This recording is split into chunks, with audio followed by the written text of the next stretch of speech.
Do you think there's a difference between stripping, doing a sex scene in a movie or a TV show, being naked on stage for theater? What the F is the difference? There's no difference. Okay, here's the thing. If people have not seen strippers, it's a work of art. It is artistry. I took a pole dancing class for fun. Yeah. I was like, I have no upper body strength. Why can't I do this? Yes. And I have so much respect for these dancers, right? Me too. So I don't know what the difference is, to be honest. That why is one considered high art and Oscar worthy? Yes. Right? Softcore porn. Right. You're just not seeing penetration. Yeah. But titties bouncing all over the place. I mean, gets you Oscars. But roll up in a strip club. Yeah, I don't know. I mean, I personally, I don't see the difference because I'm like, you're dancing on stage. Whatever. Exactly. You know? Show's a show is a show. Right? Allow me to reintroduce myself. My name is Amanda Cordner. Amanda 5 and 6, Toronto local.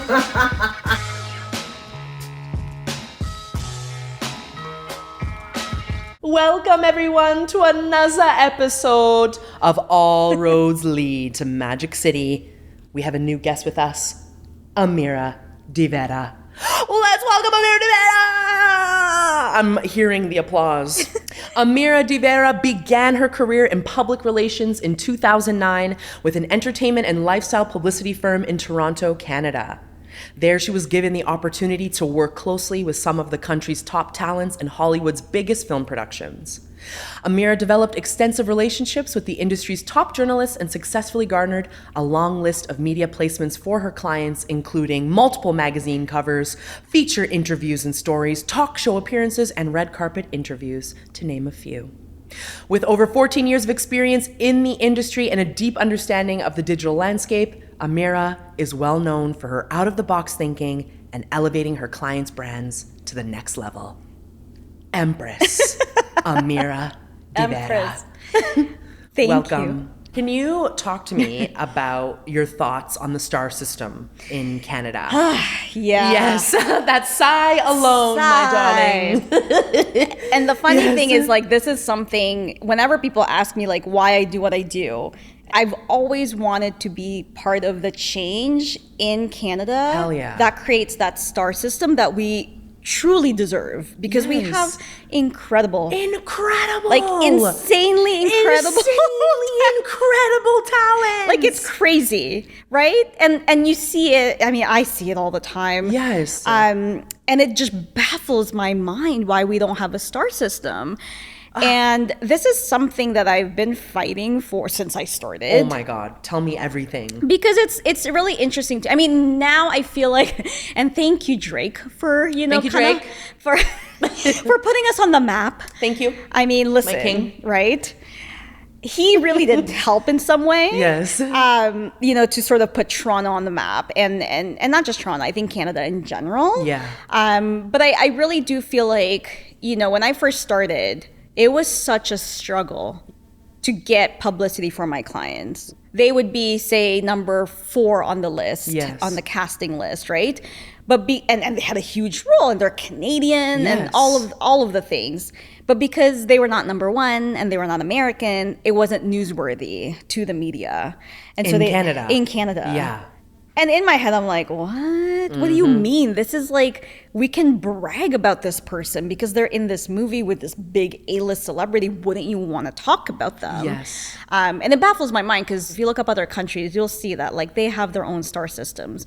And Canada is like, you know what? Like, we have America. Yeah. We'll just steal their stars and put them on the cover of our magazines. You know? Or like, if you're Canadian, just touch down over there and then come back. And go to LA. Yeah. Prove us wrong. And then maybe we'll talk to you. Which is insane, right? I was just relentless. So I would just pitch the media consistently and just be like, please put them on the cover of the magazine. Can you please talk to them? Because this is actually like a big deal. I feel like there has been a bit of a shift in terms of, pride with our talent. But I feel like we still have so much to go. What can we do? I mean, I think like as actors, as PR teams. Yes. I mean, I think it's the constant, relentless, passion and need and want to promote yourself, which I think it does start sometimes with the actors and with, you know, with the filmmakers and with whoever is, you know, trying to promote their project. I think there's this cultural thing within Canada where they're like, I don't want to brag about myself. I don't want to talk about Definitely. myself. I feel that. Right? Yeah. So I had this one actor, Canadian, literally the star of a film. Like his face is on the poster. Yeah. The billboards, everything. And then I have this American client who maybe one line. I think they die after 20 minutes of the film. Yes. So Canadian client is like, do you think people are gonna want to talk to me? Like, should I promote this project? And then there's the American client, one speaking line, probably. Promote that like, shit. So when am I gonna get on the cover of GQ? When's this happening? Okay, so it's a mindset. It's a mindset. And it's also part of the industry, right? Because in the States, an actor will, you know, they'll get an agent. The agent will be like, you need a publicist. Right you away. need a manager. You need a publicist. You need a stylist. You need a glam squad. Like, you need all the things. In Canada, right? Yeah. And listen, I love the talent agents that I work with. But, you know, there's still some of the old school ones who are like, you don't need a publicist. Yeah. What are you promoting? Yeah. You're like... And that's what I know, too. Is Right? that you don't engage a publicist until you have something... Right, which is true in a lot of ways, because you do need a project to promote in order to be able to have a publicist. But at the same time, I've seen it where they have had a project. Yeah. And their agents discourage them from getting a publicist, because they're like, well, you know, you only have 3 episodes. So you don't need to do anything about that. But it's like, well, you have a project. And the person with one line is that American with one line. He's like, I sure as hell knows. I need to be on Oprah. When's this happening? Why hasn't this happened yet? Exactly. Wasn't The View called me? Why do I not have a billboard? So you know? how do we change this mindset? How do we get into I think advice to our Canadian entertainers out there? I think it starts obviously with yourself. It has to be a mindset thing. You know, you have to get out of that mindset of like, I'm not worthy enough to talk about myself.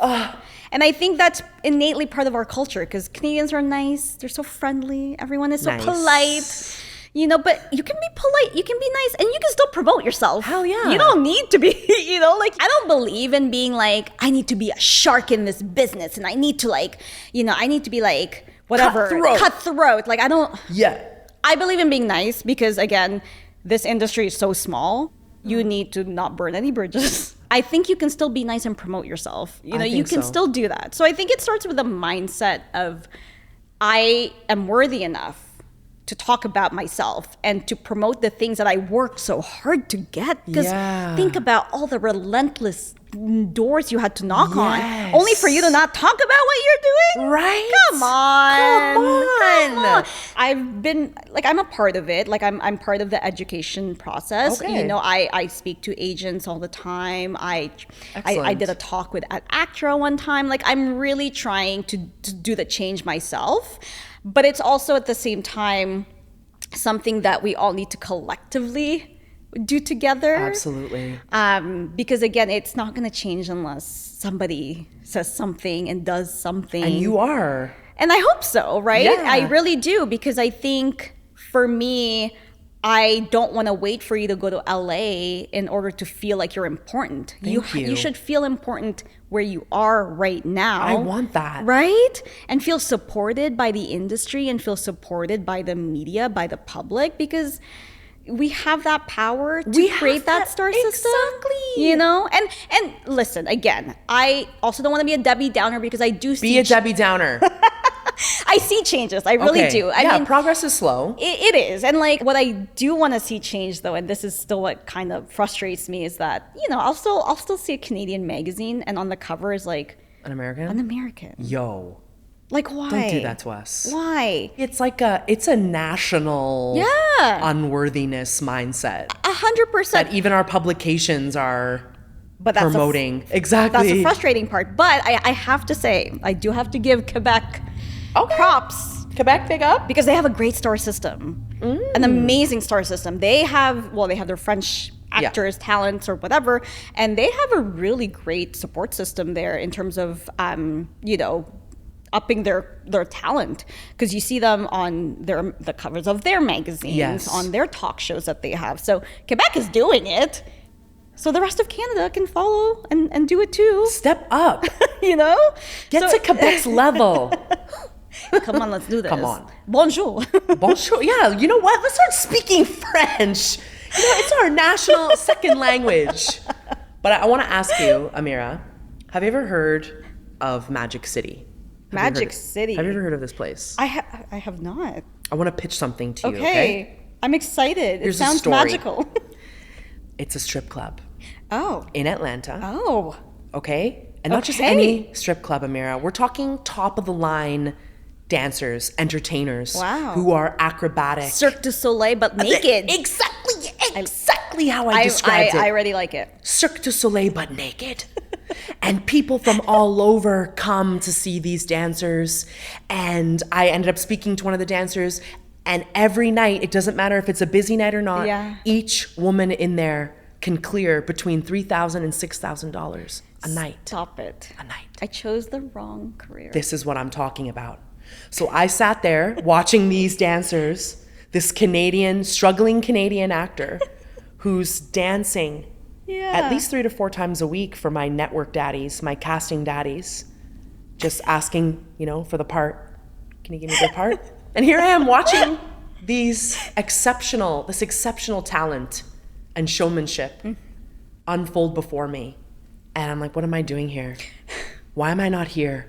Yeah. So I need to ask you. Yes. Do you think it would ruin my career? My Canadian, would it be bad PR?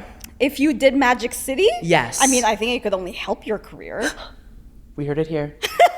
We heard it here. So if you're looking for permission to do this, I'm trying to collect, information from different. Yeah. Because I believe you are at the top of your game in your industry. Thank you. Honey. Thank you. Thank you. And I want to be at the top of the game in my industry. As you should. Thanks. And I want to talk to people about mindset. I want to talk to these top entrepreneurs, business boss bitches, and everybody who loves them on how to get there. How do you become elite? Not only in the job, but in the mindset. I mean, first of all, I have to say Magic City. That sounds amazing. And if that's what you want to do, again, back to authenticity. If you feel that that's something that speaks to you and you want to do it, I don't see why it would hurt you. You can only use it to elevate your career. Like, why not, And I think a part of me, and from whatever I have learned over the years in this industry, that if you do take out your tits and your vagina outside of a contract, right? Outside of like the artistic realm. Right. It can be a career ruiner. I mean, yes. So there's obviously exceptions to the rules. But I think Magic City sounds like it's very artistic. Like you said, Cirque du Soleil style. Truly. So, you could play that up. Like, why not? In terms of mindset and like how to get to that point, honestly, this is funny, and I wouldn't have said this maybe 5 years ago, but therapy does wonders for people. Because you cannot go into this industry already feeling like you're not good enough, because it will destroy you. Yeah. Right? And a lot of the times, and I see with young actors, even some of the older actors, where they come in, they make this their whole life. And they put all their eggs in this basket. Yes. And they don't have hobbies. They don't have a good community. They don't have a good support system.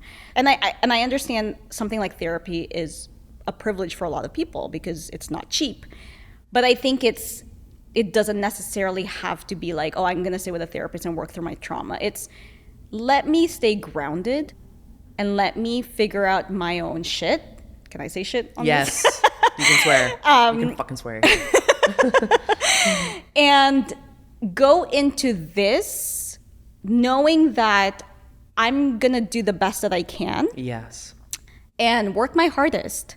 But also, this is not my everything.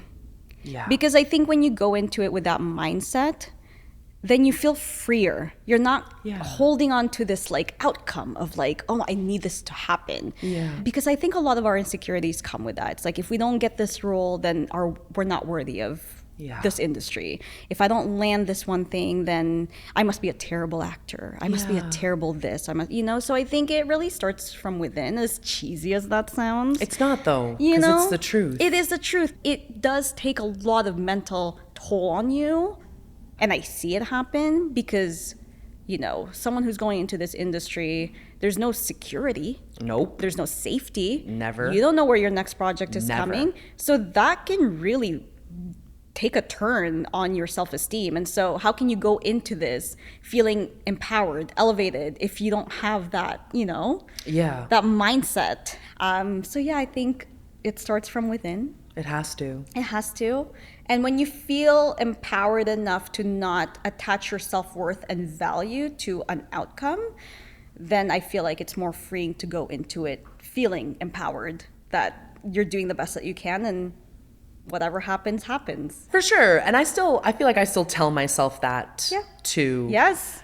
And I've come a long way, especially from the auditioning process, which could feel so dehumanizing. I mean, listen, I don't know how you guys do it. I commend you, because that's hard. Even my own therapist, she would say to me, the way that you handle rejection is profound.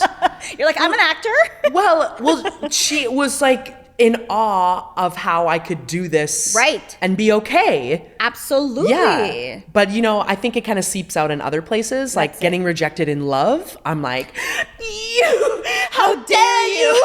Yeah, exactly.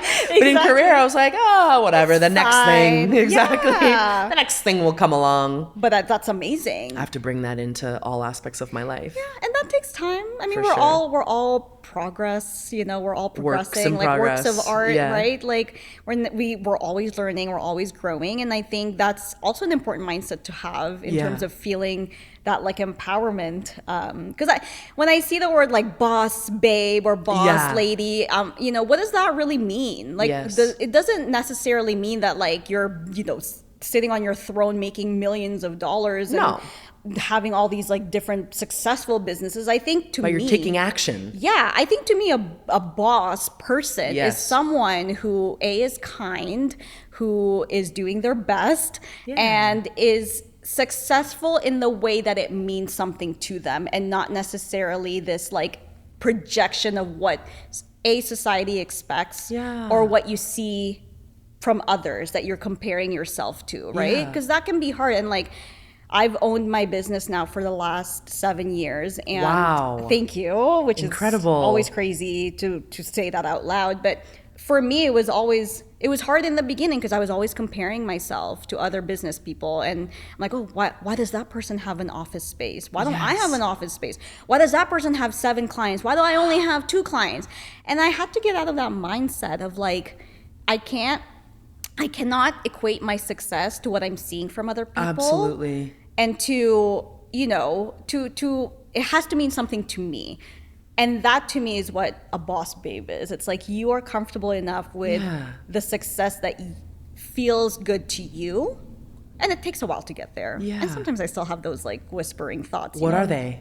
It's am I good enough? Yes. Should I be in this room? Yes. Right? Like, it's all these like whispering thoughts of like, even though you're an expert in your field, exactly, you still feel you need to question whether or not your expertise is sought after. Yeah. But I also important, worthy. Exactly. Yeah. But I think sometimes that's a gift, because I feel like if I didn't have those questions in my head, then I wouldn't grow. Yeah. I wouldn't, and not just business wise, but as a person, right? It's like the whispers that I hear, I'm like, there's something there that's telling me that I need to resolve something within me. So you feel it and see it as a teachable moment. Yes. Excellent. Right? And then it's like, okay, that's why I'm feeling that way. Hey. That's why I need to. And it helps with the business, right? Because it changes my mindset about certain things. Like a recent example was, I was invited to be in this meeting, and it was, it was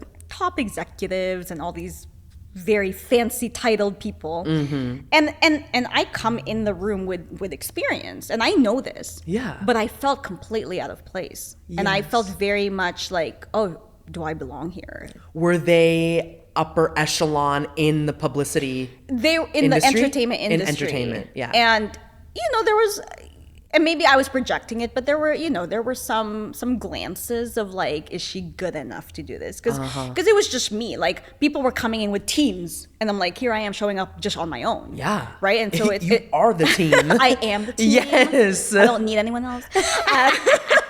But it was interesting because I walked into that room feeling like I didn't have the 14 years of experience that I had. Hey. And I was like, why? Like, I know I belong in this room, but at that moment, I didn't feel like I belonged. Yeah.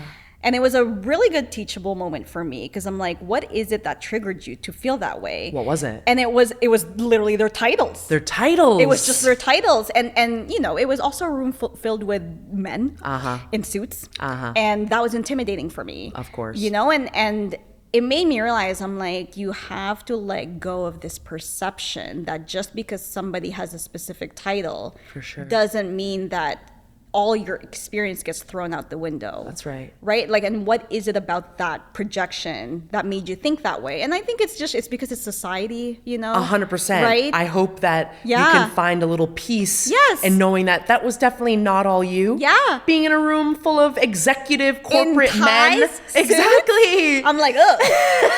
Because I mean, sometimes I'll show up in a meeting, I'm wearing jeans and like, Yeah. I'm wearing my clothes that I like to wear. Exactly. And but that doesn't mean that I don't have the experience. That's right. So I had to sort of get out of that mindset of like, you are going to be in many rooms like this, and you cannot keep projecting societal expectations. That's right. In those rooms, because you have as much to offer, if not more, than those people. And they're seeking out your expertise. That's it, right? So it's that soliciting your service. I'm like, you are in that room for a reason. It That's was correct. not a mistake to be in that room. And I say that I share this story because I want people who are listening to feel that when you walk into a room, whether you're pitching a project, whether you're going to like a network, and you're sitting there and you're pitching a project and you feel out of place, you are in that room. Yeah. You are in that room. That's all you need to remember. Exactly. Is that you are in that room. I'm here. Period.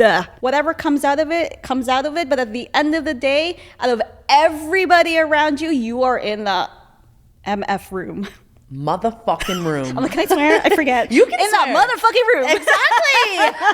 Exactly. You know what? And you were in that motherfucking room. Yeah. You are in all the rooms. Yeah. And listen, like, I want to validate people's feelings because, yes, of course, when you walk in that room, you're like, holy shit. Of like, course. Ugh. I feel like, I'm like sweating. I'm like, what's happening, Yeah.